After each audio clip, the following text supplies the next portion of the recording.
John is the producer, or at least one of them, of this film Against the Tide. It's a privilege to talk to you, the central character in it. And I have a number of questions I want to pose to you. And the first question I have for you is this. Who are you? Who is John Lennox? What makes him tick? Well, John Lennox is a person who was brought up to think, and coming from a profoundly real Christian background, I think what characterizes my life more than anything else is the desire to know the truth about the big picture. I'm a mathematician, I'm a kind of scientist, I'm interested in what nature can tell us, but that's only part of a bigger question. Where do the natural sciences fit into the big picture? Do they tell us everything about reality?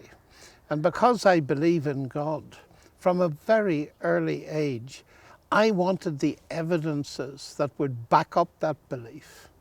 And I spent most of my life attempting to understand those evidences by a very simple means. And that is to expose my faith in God and Christ to its opposites, to all manner of philosophies and religions and arguments that question it. And all of these years, I've tried to be open and honest.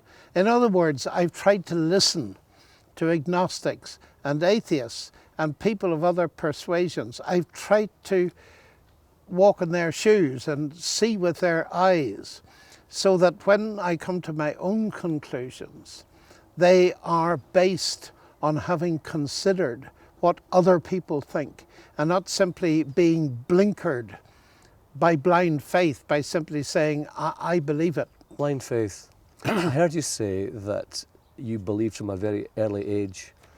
Can I infer from that that there are problems lurking in the shadows for people who believe from a very early age and may just go on to be very accepting of everything without challenging it? Of course there are.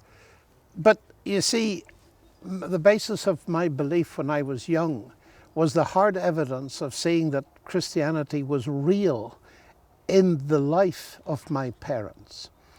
And they were unusual parents because they helped avoid the problem that you just mentioned by encouraging me to question my own beliefs. I was questioning my own beliefs before even I reached teenage. And that was wonderful. In other words, let me put it this way. My parents encouraged me to think. They were convinced of the truth of Christianity, and they wanted to give me the kind of education they didn't have themselves. And so from an early age, they encouraged me to put Christianity against the background of questioning. In other words, they did the opposite of attempting to form a ghetto around me to protect me from the big world outside. They introduced me to the big world outside, and by doing so, through reading, through listening to lectures and so on, they prepared me for it. What do you say to people who are a little bit afraid of this direction of travel and who would be concerned that if we encourage people to ask questions, they may end up rejecting it all? Well, there's always that risk, but you see, that comes from a certain instability and fear. If Christianity is true, then we've nothing to fear. And the only way to overcome the fear is to face the questions and not try to repress them or to suppress them. And I have found increasingly that if you give people information and if you demonstrate to them that the arguments that they feel are so strong against God and against Christianity aren't so strong after all, bit by bit their confidence increases. But if they never do that, you see, they will grow up maybe to become professional people, highly educated, but their spiritual knowledge will grow very slowly indeed. And of course their peers will notice the difference, and that increases the fear and results, sadly, for many people that their faith becomes privatized and then it disappears altogether under pressure. In your view, what is the intellectual firepower of atheism in relation to the Christian worldview? Well, atheist firepower, I think, is that atheism boasts quite a number of high-powered public intellectuals. They're given a lot of space on the media so that the public never gets a balanced view and gets the impression that the evidence for atheism is everything and there's no evidence for anything else. But the public never get the chance to hear anything else. And that is where I want to step into the frame and say, hold on a minute. There are alternatives to this atheism.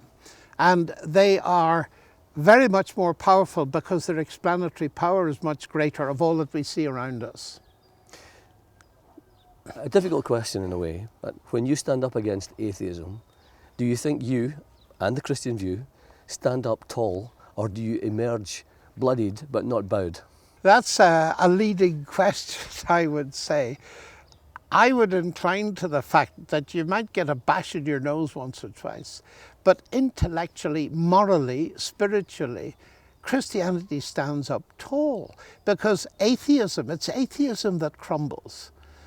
As a scientist, the very bottom line for me is that atheism doesn't even give me a reason to trust the mind with which I do science, because it tells me that the mind with which I'm doing science is essentially equal to the brain, and the brain is the end product of a mindless, unguided process. Well, no scientist I have ever asked would trust a computer if he or she thought it was the end product of a mindless, unguided process.